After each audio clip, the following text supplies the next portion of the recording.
जी हाँ दोस्तों, गौतम बुद्ध के अनुसार इन 10 जगह पर शांत रहने से आपका भी जीवन अवश्य ही बदल सकता है। आज के इस वीडियो में हम इन्हीं 10 जगहों के बारे में गौतम बुद्ध की एक रहस्यमयी कहानी से जानेंगे। तो चलिए आज के इस वीडियो की शुरुआत करते हैं। आपकी सब लोग कीमत करेंगे, सब लोग आपसे बात करने के लिए तरसेंगे।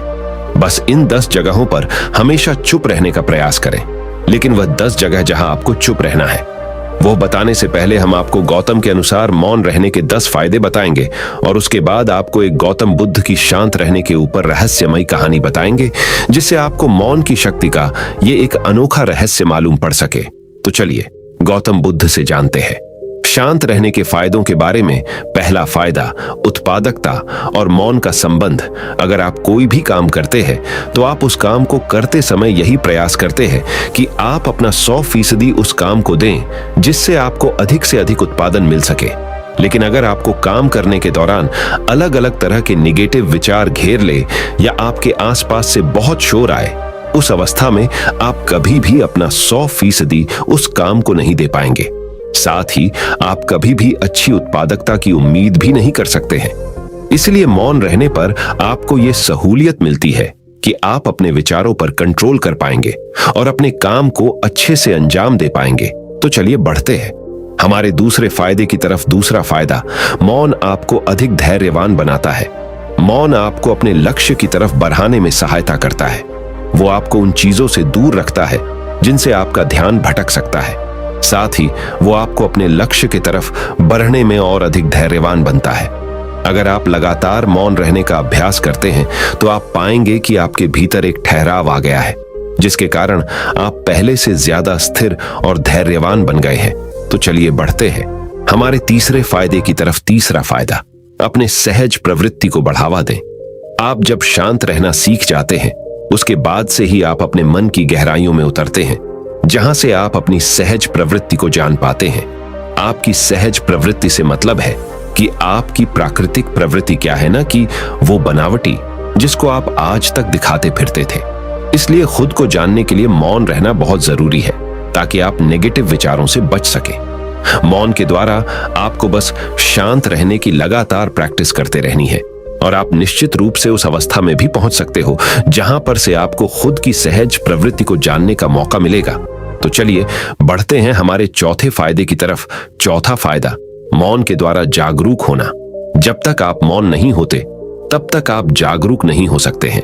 जब आप चुप होते हो तभी आपकी चेतना आपसे संवाद करना प्रारंभ करती है, जिसके बाद आप जागरूकता की ओर बढ़ते जाते हो।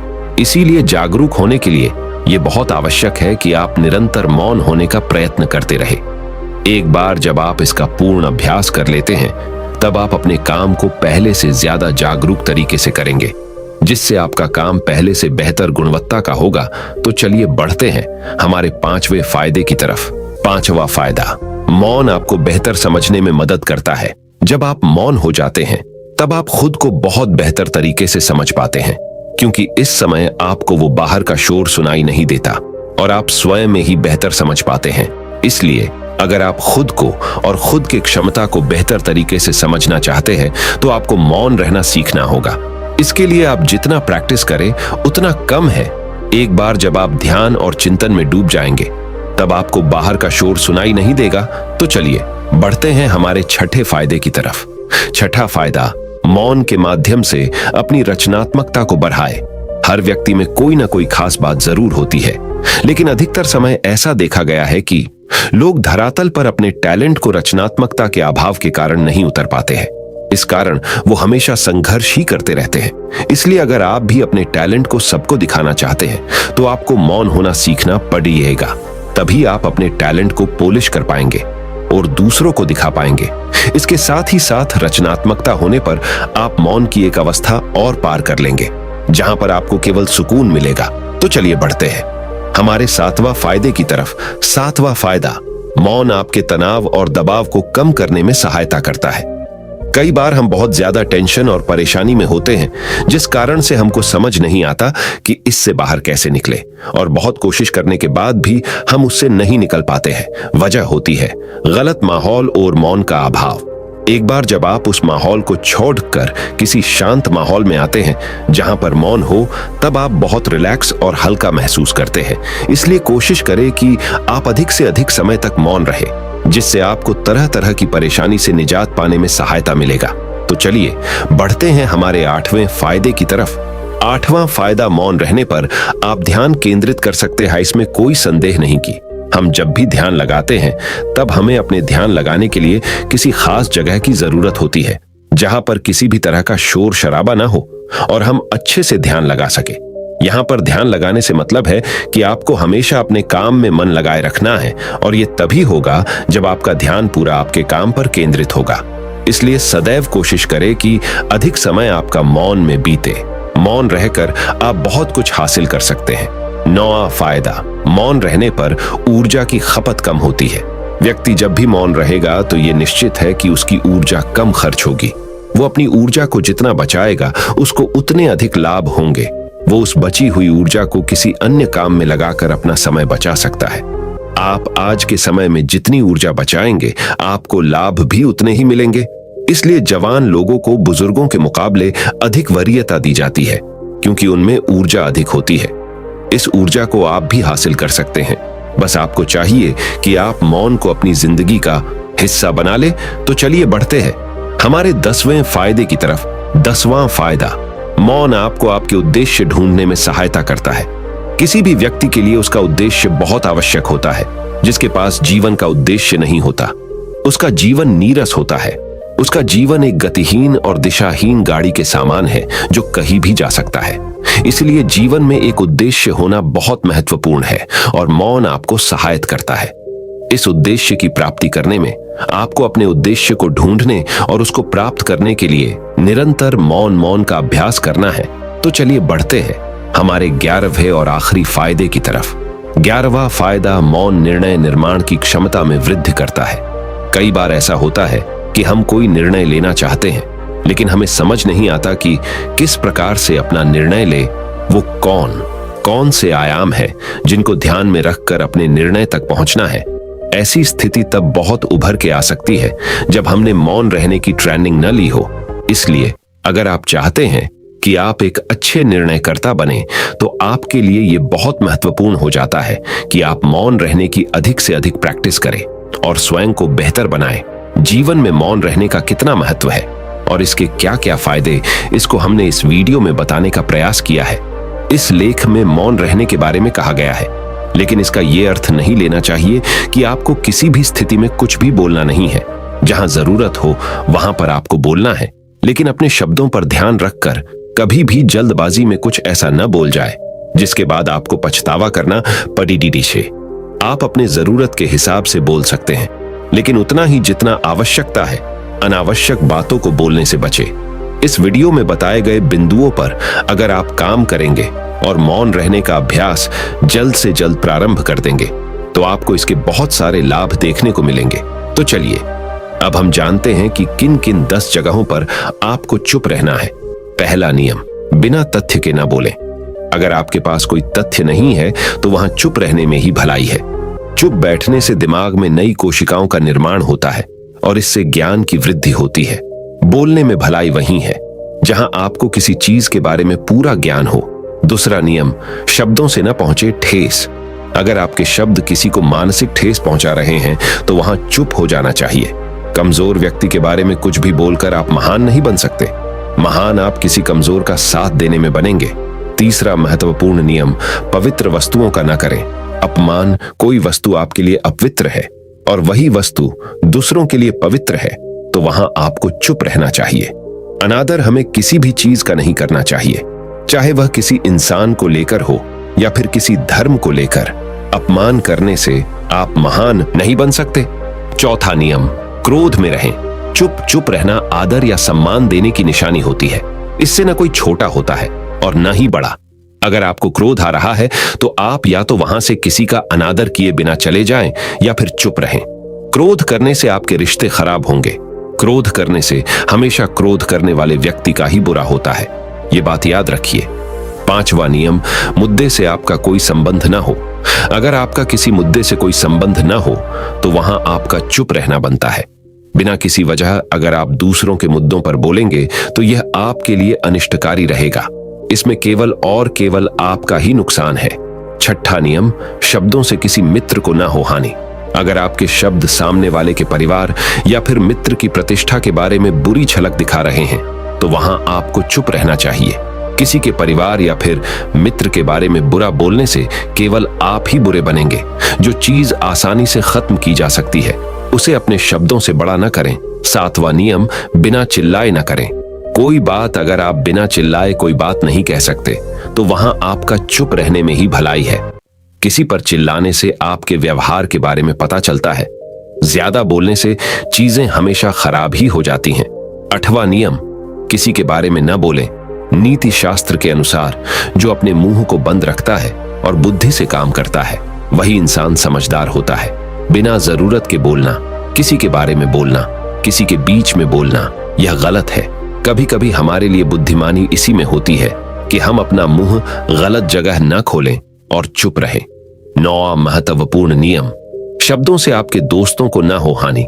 कभी कभी दोस्तों के साथ जब हम मजाक करते हैं तो ध्यान रहे कि आपके शब्दों से किसी का अनादर न हो। मजाक को भी हमेशा शब्दों के मायनों में ही रखें। जहां किसी को शब्दों से चोट लगे वहां चुप हो जाएं। ज्यादा बोलने से हमेशा नुकसान होता है। 10वां और आखिरी नियम, किसी और की प्रतिष्ठा को न पहुंचाएं। हानि, यदि आपके शब्दों से किसी और की प्रतिष्ठा को ठेस पहुंच रही है तो वहां आपको चुप हो जाना चाहिए। जब कोई व्यक्ति आपके सामने नहीं है तो आप उस व्यक्ति के बारे में बुरे शब्द किसी तीसरे व्यक्ति के सामने नहीं बोलें तो अच्छा है। तो चलिए जानते हैं मौन रहने का एक अद्भुत रहस्य गौतम बुद्ध की एक रहस्यमयी और पौराणिक कहानी से। तो चलिए अब गौतम बुद्ध की कहानी की शुरुआत करते हैं। आश्रम के सभी बच्चे जब दूसरे कामों में लगे होते थे तो एक बच्चा एक कोने में बैठा चुपचाप अपने आप में खोया रहता था। वो अक्सर किसी से ज्यादा बात नहीं करता था। आश्रम की सभी जिम्मेदारियां पूरी करने के बाद जहां सभी बच्चे पूरे दिन की घटनाओं की चर्चा करने लगते हैं वहीं पर वो शांत रहने वाला बच्चा एक बरगद के पेड़ के नीचे बैठकर ध्यान करने लगता। सभी बच्चों को आश्चर्य होता था क्योंकि उसका कोई दोस्त नहीं था। वो अक्सर आश्रम में अकेला ही घूमता रहता था। ये देखकर उसके गुरु को बड़ी प्रसन्नता होती थी। उसे लगता था कि कोई तो है आश्रम में जो मौन यानी कि चुप रहने की ताकत को समझता है, उसके महत्व को समझता है। आश्रम के बारे में जब भी कोई जरूरी निर्णय लेना होता उसकी राय जरूर लिया करते थे। लेकिन यही बात गुरुजी के एक दूसरे शिष्य को बड़ी खटकती थी क्योंकि वो गुरुजी का प्रिय शिष्य बनना चाहता था। इसीलिए वो गुरुजी के सामने दूसरे बच्चों के कामों में कुछ ना कुछ कमियां निकालता रहता था जिससे गुरुजी उसे महान समझने लग जाए। अक्सर वो अपनी जिम्मेदारियां पूरी तरह से निभाने का दिखावा भी करता, चाहे उससे कोई सलाह ना भी मांगे, लेकिन फिर भी वो उन्हें अपनी सलाह देता रहता था। वो बहुत ही बातूनी शिष्य था और आश्रम के दूसरे सभी बच्चों में बहुत प्रसिद्ध भी था क्योंकि वो सबसे हंसी मजाक करता रहता था, उनसे दिन भर बातें करता रहता था। इसीलिए उसकी सबसे दोस्ती हो गई थी। लेकिन जब आश्रम के गुरु उसकी राय ना लेकर दूसरे बच्चे की राय लेते थे तो ये बात उसे बड़ी खटकती थी। उसे ये लगता था कि वो उस दूसरे बच्चे से ज्यादा बुद्धिमान है, लेकिन गुरुजी फिर भी उसकी तरफदारी करते हैं। ऐसा नहीं था कि गुरुजी को बातूनी शिष्य के स्वभाव के बारे में पता नहीं था, लेकिन गुरुजी उसे अपने तरीके से सीख देना चाहते थे ताकि उसकी ज्यादा बोलने की आदत, दिखावा करने की आदत, दूसरों में कमियां निकालने की आदत हमेशा हमेशा के लिए खत्म हो जाए और वो मौन रहकर ध्यान की गहराइयों को छुपाएं। असल में हर सच्चे गुरु की यही इच्छा होती है। वो किसी तरीके से उस बातूनी शिष्य को एहसास कराना चाहते थे कि चुप रहने से ही उसे असीम सत्य को जाना जा सकता है। उस विराट का एहसास चुप होकर ही किया जा सकता है। एक दिन गुरुजी को एक तरीका सूझा। उन्होंने आश्रम के सभी बच्चों को अपने पास बुलाया और कहा कि मैं तुम सभी को दो दो हिस्सों में बांटकर अलग अलग गांवों में भिक्षा मांगने के लिए भेज रहा हूं और जो भी दो बच्चे सबसे ज्यादा भिक्षा मांगकर लाएंगे उन दोनों को आश्रम की सभी जिम्मेदारियां निभाने का मौका दिया जाएगा। अपनी बात जारी रखते हुए गुरुजी ने बताया कि भिक्षा मांगने से हमारा अहंकार खत्म होता है, इसीलिए हर शिष्य पूरे मन से भिक्षा मांगे। कोई भी इस काम को औपचारिकता में ना ले, वरना तो वो अपने जीवन का बहुत बड़ा ज्ञान खो देंगे। आश्रम के गुरुजी ने जानबूझकर बातूनी शिष्य और चुप रहने वाले शिष्य की जोड़ी बना दी। बातूनी शिष्य के मन में सिर्फ एक ही बात चल रही थी कि इस बार उसे मौका मिला है और इस बार वो गुरुजी को दिखा देगा कि वो चुप रहने वाले शिष्य से कितना ज्यादा प्रतिभावान है। दोनों शिष्यों ने आपस में अपनी सहमति से निर्णय लिया कि दोनों गांव के अलग अलग जगह से भिक्षा मांगना शुरू करेंगे ताकि भिक्षा मांगने का काम जल्दी खत्म किया जा सके। चुप रहने वाला शिष्य हर द्वार पर जाकर अपने हाथ जोड़कर अपना भिक्षा का पात्र उनके सामने कर देता। उसके चेहरे पर एक सादगी और उसकी आंखों में एक एकांत होता था, जिससे भिक्षा देने वाले उसे भिक्षा देकर अपने आप को अनुग्रहित समझते थे। वहीं पर दूसरा बातूनी शिष्य हर द्वार पर जाकर उनको कुछ ना कुछ ज्ञान देने लगता था, जिससे ज्यादातर लोग उसे बिना भिक्षा दिए ही लौटा देते थे। पूरे गांव में भिक्षा मांगकर जब दोनों गांव के बीच में मिले तो बातूनी शिष्य ने देखा कि चुप रहने वाले शिष्य के पास उसे दुगुनी भिक्षा थी। ये देखकर उसे मन ही मन बहुत ठेस पहुंचा। लेकिन जब वो दोनों भिक्षा का सामान लेकर आश्रम की तरफ जा रहे थे तब बातूनी शिष्य को एक चालाकी सूझी। उसने चुप रहने वाले शिष्य से कहा कि हमें अपनी भिक्षा एक ही थैले में डाल लेनी चाहिए। गुरुजी ने हम दोनों को एक साथ भिक्षा लाने के लिए कहा था। चुप रहने वाले शिष्य ने बिना कुछ बोले अपनी सारी भिक्षा उसके थैले में डाल दी। बातूनी शिष्य मन ही मन बहुत खुश हो रहा था कि अब गुरुजी को यह पता नहीं चलेगा कि ज्यादा भिक्षा हम में से किसने मांगी। उसे लग रहा था कि गुरुजी मुझे इससे कम प्रतिभावान समझेंगे, इसीलिए उसने ये तरकीब लगाई। सभी शिष्यों के आने के बाद संध्या के समय जब सभी की भिक्षा तो ली गई तो इन दोनों शिष्यों की भिक्षा सबसे ज्यादा निकली। गुरुजी ने इन दोनों का अभिवादन करते हुए आश्रम के सभी बच्चों के सामने उनकी पीठ थपथ पाते हुए उन्हें मुबारकबाद दी और कहा कि मैं आश्रम का कार्यभार तुम दोनों को नहीं सौंप सकता, इससे आपसी मतभेद होने का खतरा रहता है। इसीलिए तुम दोनों में से जो ज्यादा भिक्षा लेकर आया है आश्रम की जिम्मेदारी उसे ही सौंपी जाएगी।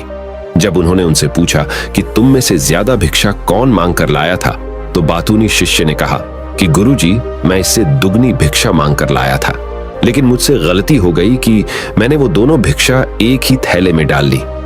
मुझे नहीं पता था कि आप ऐसा निर्णय लेने वाले हैं, वरना तो मैं अपनी शिक्षा का थैला अलग ही रखता। इस पर गुरुजी ने चुप रहने वाली शिष्य से पूछा कि क्या तुम इसके बात से सहमत हो? क्या तुम इससे कम भिक्षा लेकर आए थे? ये सुनकर चुप रहने वाले शिष्य ने कहा कि गुरुजी मेरे पास ऐसा कोई साधन नहीं है जिससे मैं ये साबित कर पाऊं कि मैं इससे ज्यादा भिक्षा लेकर आया था। असल में ये उल्टा बोल रहा है, दुगनी भिक्षा में लेकर आया था। ये मुझसे आधी भिक्षा लेकर आया था और इसी ने ही मुझसे भिक्षा एक थैले में डालने की बात कही थी। आश्रम से कुछ दूरी पर एक पहाड़ी थी जिसके पीछे सूरज अभी अभी संध्या के समय ढल रहा था।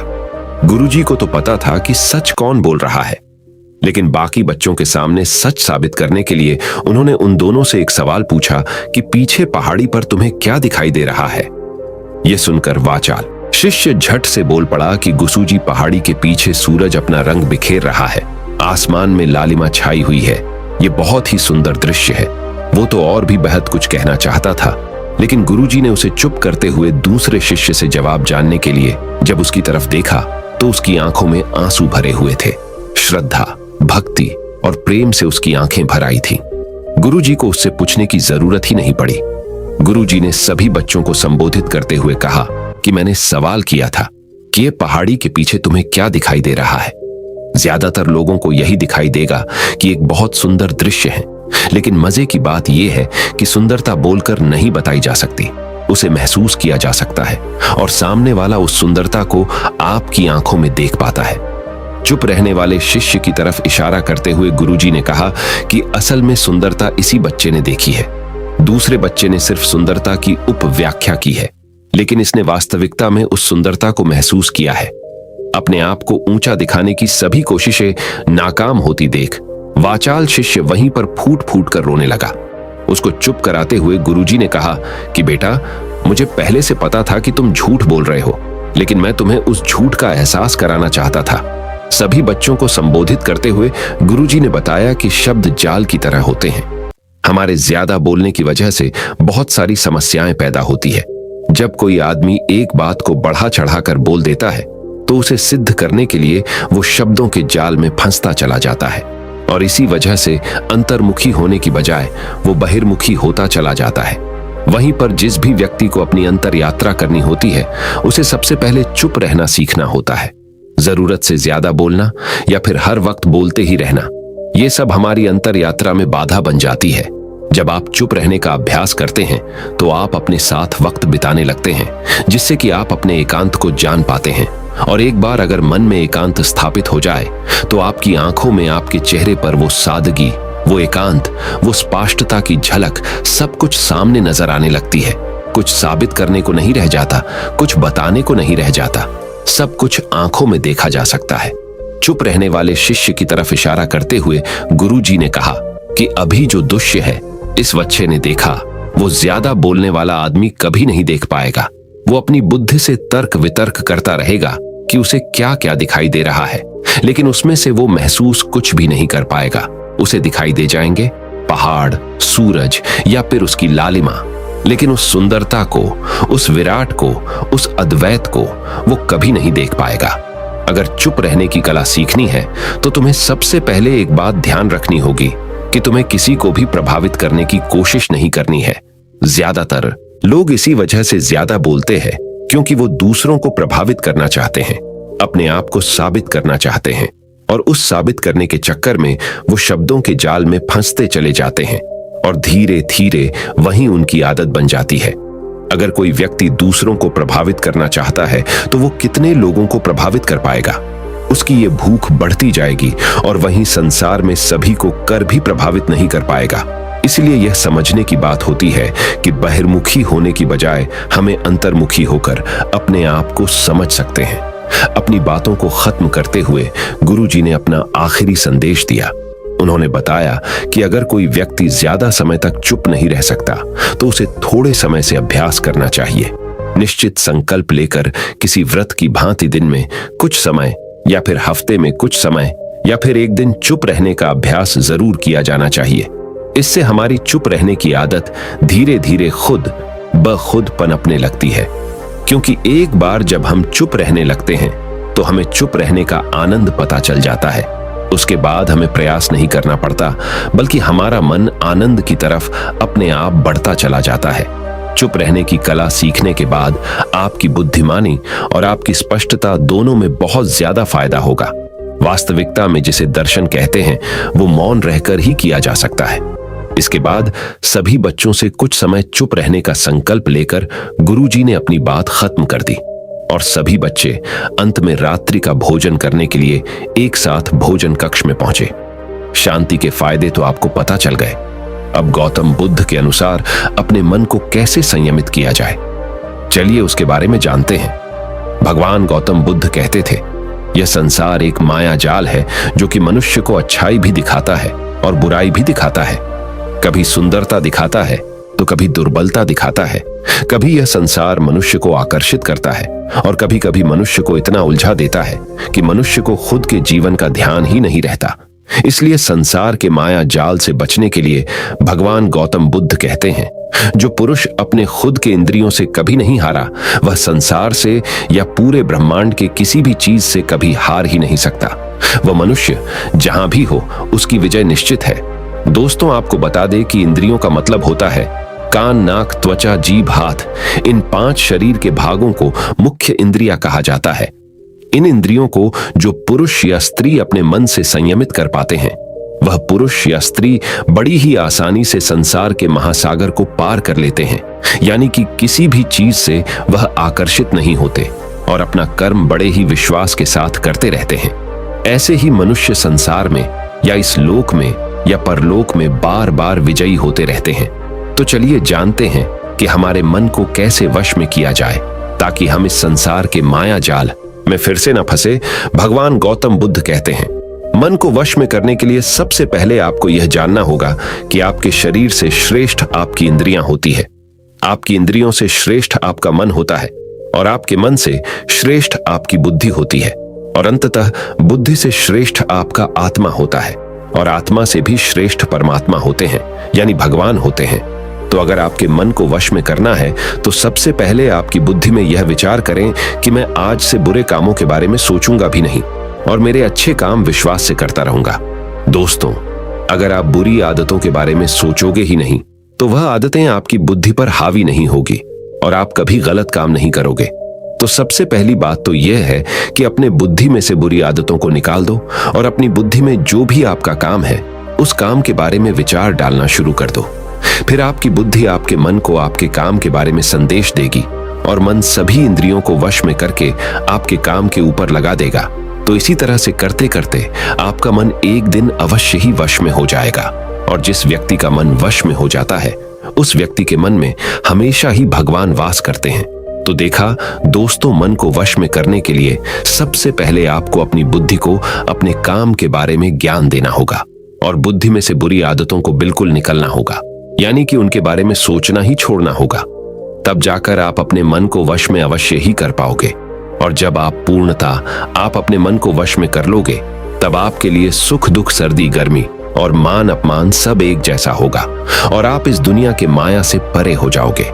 आपको कोई भी चीज आकर्षित नहीं कर पाएगी, उल्टा आपसे ही लोग आकर्षित होंगे और आप जैसा भी काम करते हैं लोग भी आपको देखकर वैसा ही काम करेंगे और लोगों को आप एक आकर्षित और बुद्धिमान मनुष्य लगोगे। इसलिए हमारे भागवत गीता में भगवान कृष्ण ने यह कहा है कि मन का सारा खेल है, मन के हारे हार है और मन के जीते जीत है। ऐसा ही हमारे भगवान बुद्ध ने और ना जाने कितने सफल लोगों ने कहा है।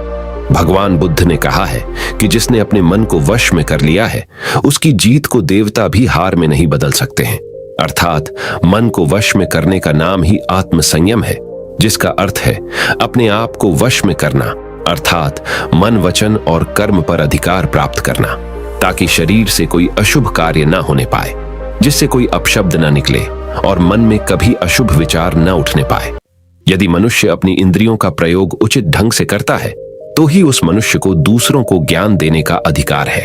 यदि उसका अपने मन पर अधिकार नहीं है, उचित और अनुचित का ज्ञान नहीं है, तो वह मनुष्य के पद से गिरकर अन्य योनियों में गिने जाने योग्य हो सकता है। एक कथन है कि हम जैसा सोचते हैं वैसा ही बन जाते हैं। वास्तव में यह विचार नहीं अपितु विचारों का संसार है। हमारी सोच और विचारों का प्रभाव हमारे मन पर गहरा असर छोड़ जाता है। मनुष्य के मन में विचार ही बार बार उभर कर आते हैं जो मनुष्य को दिशा देने का काम करते हैं। विचार ही मस्तिष्क को गति प्रदान करते हैं और गलत विचार क्रोध की ओर जाने को विवश करते हैं। यह हमारी भूल है कि हम सोचते हैं कि वचनों की कोई शक्ति नहीं है। संसार में जो भी हुआ, जो भी हो रहा है और जो भी होगा सब हमारे कर्म के प्रभाव से हुआ है और जो हो सकता है और आगे जो होगा वह कर्म की शक्ति से होता है, वह विचारों की शक्ति होती है। यदि हमारे अंदर आत्म संयम नहीं है तो आत्मिकता का धन हमारे हाथ नहीं आ सकता है। हम इंद्रियों के जाल में फंसकर पहले तो निर्मल होंगे, फिर अपमानित होते हुए पहले अपना अनिष्ट करेंगे और फिर किसी और का करेंगे। यह सच है कि जो लोग दूसरों के लिए सोचते हैं उनका मन विश्वास पूर्ण विचारों का स्रोत है। इसलिए यदि बुराई से बचना हो तो अपनी दिशा को भलाई की और मोड़दश देना चाहिए। वास्तव में यदि आप जीतना ही चाहते हैं तो सबसे पहले आत्म संयम की आदत डाल लें, क्योंकि संयम का अर्थ ही है अपनी बिखरी हुई शक्तियों को निश्चित दिशा देना। मान लीजिए जिस कार्य को नहीं करना है और जब उसे ही करने के लिए मन आकर्षित करता है तो आप उसे प्रयास पूर्वक रोकने के लिए मन बना लें। उसे ही आत्म संयम कहते हैं। संयम का अर्थ है जब हम आकर्षणों की ओर जाने के लिए हमारा मन सहज रूप से रुक जाए। गांधी जी ने कहा था कि अनुशासन और बलिदान के बिना मुक्ति की आशा नहीं की जा सकती है। लेकिन यह बात भी सच है कि लोग अक्सर गुस्से में विवेक शून्य होकर तुरंत अपने आत्म संयम को गुस्से में खो देते हैं। यह सच है कि समय बीतने के साथ लोगों के आत्म संयम में भारी कमी आई है। इसके गंभीर परिणाम सामने भी आए हैं। इसीलिए आत्म संयम की उपयोगिता को किसी भी हाल में कम नहीं आंका जा सकता है। लेकिन यह भी सच है कि शुरुआत में आत्म संयम का मार्ग थोड़ा कठिन लगता है। अर्थात मन को वश में करने का नाम ही आत्म संयम है। मनुष्य को मिली हुई शक्तियों को निश्चित दिशा देना संयम कहलाता है। तो दर्शकों, उम्मीद है कि आपको मन को वश में करने का उपाय और शांति के फायदे और कहां-कहां आपको शांत रहना है इसके बारे में इस वीडियो के माध्यम से पता चला होगा। और मुझे यह आशा है कि आप अवश्य ही अपने मन को वश में करोगे और जिंदगी के सभी क्षेत्रों में अवश्य ही सफल होकर अपने परिवार का नाम रोशन करोगे।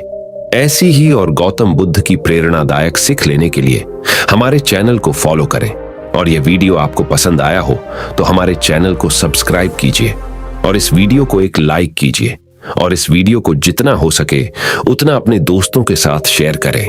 मिलते हैं हमारे अगले वीडियो में। नमो बुद्धाय।